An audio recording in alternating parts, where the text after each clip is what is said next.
So we're now in a new sermon series on Romans that we started last week. And I was thinking about this, but Romans is kind of like going to Buc-ee's. Have y'all been to Buc-ee's?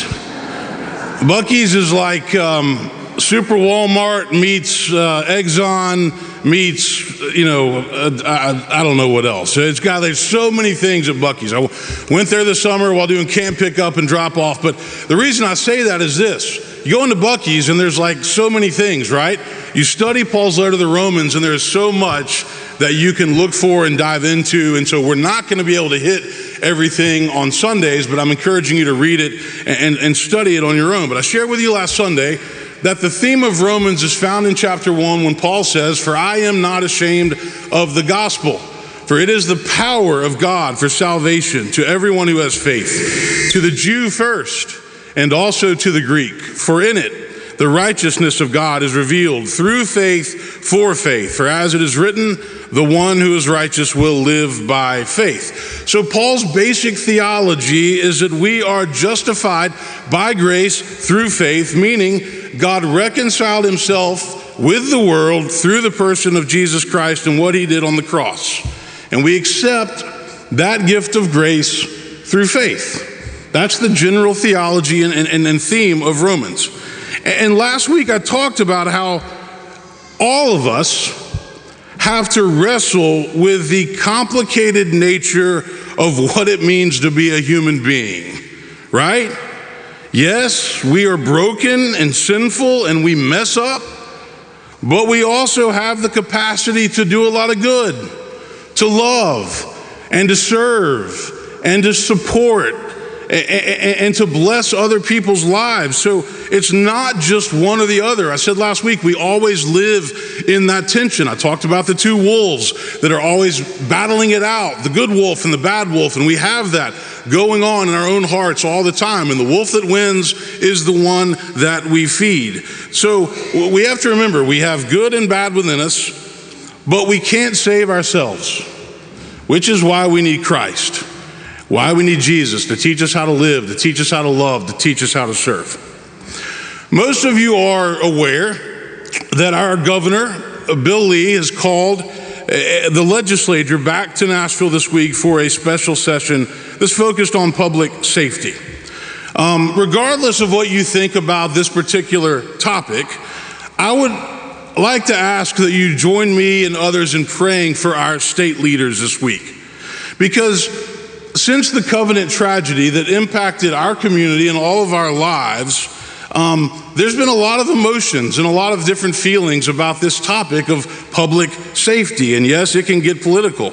But I've been involved with a nonpartisan group that's called Voices for a Safer Tennessee, because I personally believe that there are things that we can do to keep our kids and our communities safer. But I'm also aware that not everybody agrees on topics around public safety and firearms. But I'm thankful that at a church like Woodmont, we can talk about these things, and we do talk about these things, even when we disagree. And I think it's really important that we're able to have dialogues like what's going to go on in Nashville this week. But one of the challenges, when it comes to issues of politics and public policy is that people just disagree over what should happen, right? And somebody will always say, preachers should stay out of it. You should preach the Bible, okay? But if it's something that you care about and it's something that's impacted your community, it's harder to do that. But I do believe that the church, and I've told you guys this for years, has to be a place where we can come and have intelligent, civil discussions with people with whom we disagree. There was an interesting article that appeared in the Atlantic this week, and the title of the article was "How Americans Got Mean." And in the article, David Brooks, who wrote it, said, "There are many explanations for why our culture has become the way it's become. First, there's the technology story. Social media is dividing us and driving us crazy. Then there's the sociology story. We stopped participating in community organizations and we've become more isolated, but we all need community." Remember Robert Putnam from Harvard wrote about this back in 2000, Bowling Alone. Then there's a demography story. Our nation is becoming more diverse, and many people are just not comfortable with that. There's the economy story, that we have high levels of income inequality, which makes people afraid and alienated and pessimistic. That's also what gives rise to populism, by the way. But what the article says that I like and that I really agree with is that at the end of the day, we have become a culture where moral formation is not happening. And people are no longer trained in how to treat others with kindness and consideration. So people are mean, and they're self-centered, and they're fearful and anxious, and that's not a good combination. I told you last week that all of us as human beings want certain things in life. We all want to be loved and appreciated and respected. We all search for meaning and purpose, and we want our lives to matter. We all seek to form meaningful relationships with other people because we are social beings. We don't do well alone. We learned that during the pandemic, right? We all want to find happiness, however we understand that and pursue it. And we all have to deal with pain and disappointment, no matter who we are. And so our text today from Romans chapter 5 is one of my favorites because I know it to be true. Paul says, we boast in our suffering, knowing that suffering produces endurance, and endurance produces character, and character produces hope, and hope does not disappoint. Suffering produces endurance, endurance produces character, character produces hope, and hope does not disappoint. You know, in 18 years of ordained ministry and probably 22 years of ministry, I've seen a lot. I've had the opportunity to help many people who are hurting, as the other folks here on the stage have as well. And so we know their pain. We know their hurt. We know their guilt and their anger. And you know, for some reason, certain people in life seem to have more than their fair share of pain and heartache. And we can't explain it. You know, we never get a satisfactory answer to that question, why? I told you that last week, at least not on this side of death. We come up with theories, but they're all inadequate. It's the question of theodicy. It stumped theologians for years. Why do certain things have to happen? Philip Yancey calls it the question that doesn't go away. So we wrestle with it. But Paul reminds us in Romans that Jesus suffered. He was ridiculed, betrayed, beaten, and killed. But because of that, we know that God understands our pain and our suffering. That's what's unique about the Christian faith. So let's talk about this passage today. Suffering produces endurance. When we go through hard times in life, it makes us stronger. We usually don't choose the situations that we go through, but we quickly find out that we are more resilient than we thought. Whether it's cancer, or divorce, or loss of a job, or loss of a loved one, or betrayal of a friend, it toughens us up. And once you've lived long enough, you can look back and see how God helped you make it through certain situations, difficult times, right? And over time, we gain perspective that we didn't have when we were going through it. Well, you know, we find that there are certain times when we feel like, I just can't take anymore. I can't take any more suffering. We've all felt that way. I've recommended a book, and we've used it a lot at this church, by Jerry Sitzer. It's called A Grace Disguised. And Jerry is writing out of his own pain, where he was in this head-on collision in the Pacific Northwest, where he lost his wife, his mother, and his daughter in a car accident that he and his other children survived. And so he's writing out of that pain, but 3 generations of women were just gone, just like that. And in the book, you know, he talks about our soul and how the soul grows through loss and pain. He says the soul, it's elastic. It's like a balloon. It can grow larger through suffering, and loss can enlarge its capacity for anger and depression and despair and anguish, which are all natural and legitimate emotions when we experience loss, right? But then he says, once it's enlarged, the soul is also capable of experiencing greater joy and strength and peace and love. This is the silver lining when we suffer. He says those who suffer loss live suspended between a past for which they long and a future for which they hope. But certain types of loss in life preclude recovery. It either transforms us or it destroys us, but it will never leave us the same. And so there's no going back to the past, which is gone forever, only going ahead to the future, which is yet to be discovered. And so this book has been immensely helpful for me and for many people in this church who have suffered loss and who are grieving, because we need support. We need each other. We need hope and wisdom when we grieve. But our pain, at the end of the day, helps us grow if we let it. Paul says endurance produces character. When we persevere in life and we make it through the hard times, our character is formed. Character is who you are. It's what you're all about. It's whether you're kind and loving and generous and compassionate. But character gets formed by living life. It's our story and the things that happen to us that make us who we are. But remember, it's not just what happens to us, but it's how we respond. They said that life is about 10% what happens to you and 90% how you respond to it. And those decisions that we make say a lot about our character and how we treat other people and speak to other people. Character matters, but we have to pay attention to it. I think endurance, in another translation that was read earlier, also involves resilience.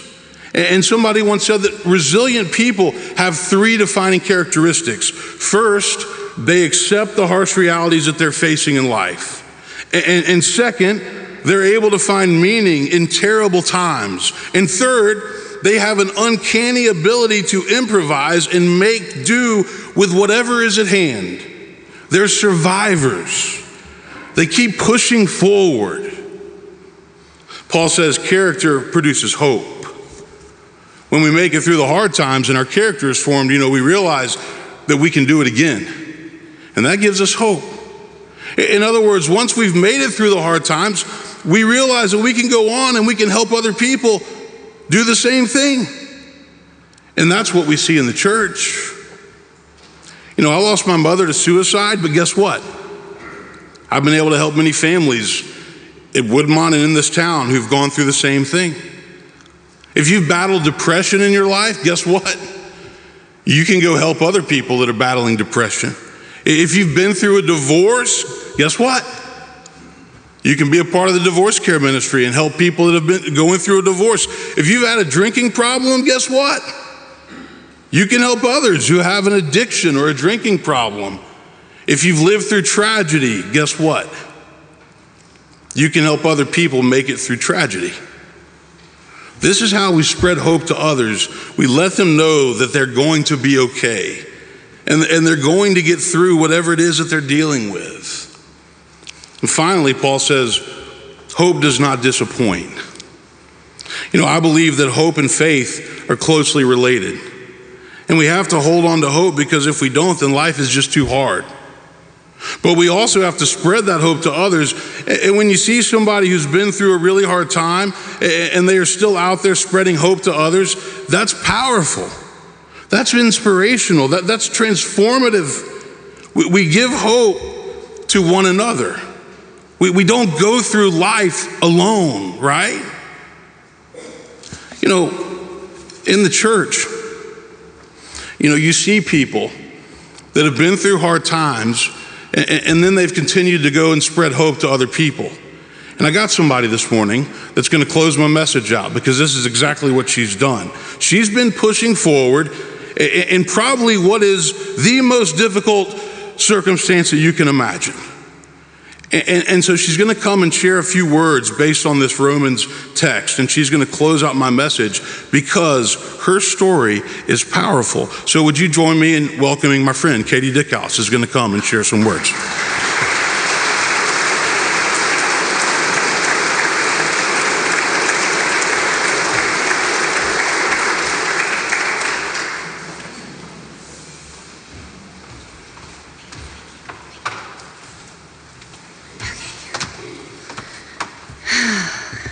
Hello. Thank you, Clay, and thank you for your message. Clay asked me to speak, which used to be my worst nightmare. This is no longer the case, something I both cannot fully explain, and something I wish I did not have to explain. When I read the version of Romans 5, 1 through 5, the word perseverance was used in place of endurance, an interchangeable meaning, both meaning working through difficult situations, because we know that suffering produces perseverance, and perseverance produces character, and character produces hope, and hope does not disappoint us. There she was. Evelyn's sweet voice instantly entering my head and swooping down to my injured heart. Evelyn did 1 year pre-K at the Covenant School before we transitioned her to Julia Green for kindergarten to be with her sister. I was always so impressed with the school's approach to instill faith, education, and truly celebrate and love each individual child at the same time. Especially the day our 5-year-old came home proudly asking, "Do you know what perseverance means?" Well, I do. She continued to use this big word out of her sweet little voice throughout the year. After being at Julia Green for a short period of time, we shifted the girls back to the Covenant School during COVID, a time where things felt continuously uncertain. I felt this would be a good opportunity to not only continue their academic growth, but help them grow in their faith in what can feel like such a dark world. We have 2 beautiful, kind, smart, loving, amazing girls. On March 27th, our Evelyn tragically left this earth after we simply dropped her off at school. I am known to my family and close friends to be a worrier, often anxious about the safety for all during ski trips, boat outings, any adventure outing. I'm the one saying, "Aren't you all going too fast? Slow down." Shouldn't they be wearing a helmet and a life jacket on a tube? I would get some eye rolls, but it's fine. I was worried all the time. Need to slow down. But who knew our world would be pulled out from under us on just an average Monday morning? I am a believer and a faithful person, which I am thankful for. I would be lying if I said my faith wasn't rocked. As we continue to grapple with understanding the why, as Clay mentioned, why did this happen to one of our babies? Why did this happen to our family? Why did this happen at our school? Why is this continuing to happen in our world? We have frequently been asked, how are you all even getting out of bed? As Clay and Farrell have both communicated so eloquently, the answer is hope and love. Hope and love coming from God. Hope and love coming from our precious girls. Hope and love coming from our loving family, our fiercely supportive friends, our church family, and the whole Nashville community. We have felt and witnessed the hope and love of God through each one of you. During our darkest of times, you were there. Sharing God's love, spreading light, helping us regain reassurance that our girls are in good hands in both heaven and on earth. The day Evelyn's school belongings were returned was a repeat moment of time standing still, difficulty catching my breath and feeling my legs buckle out from under me. Her organized backpack, projects that she finished early. She was so driven and organized, she did not get that from me, she got it from her dad. Her Bible verse book, and her school journal, just to name a few things. Also on this day, we were about to have our first meeting with lawmakers on how we can work together for both the safety and betterment of our children and everyone. I opened her sweet, Saved by Grace journal. The first verse I opened to said, "Finally, All of you have unity of mind, sympathy, brotherly love, and a tender heart and a humble mind. 1 Peter 3:8. Okay. Thank you, God. Thank you, Evelyn. We hear you. And thank you for this sign of hope. In Evelyn's school journal, she had the following quote from Lin-Manuel Miranda. Both girls love the play Hamilton and love some Lin-Manuel. And her quote said that he said, "Give your time, give your heart, give your service, give someone something you made. It feels incredible." Following this, she has a list of ways to be kind. Compliments, lift others up, set examples, forgive, smile, help clean up, play with someone, the golden rule, include others, sit next to others, laugh. It's a full list. In the darkest of times, God does give us hope. Our girls give us hope. Your children give us hope. You all give us hope. We see hope in all of the rainbows, the heart clouds, the heart rocks, and rays of light that shine down from above and are often viewed in cherished pictures that we take.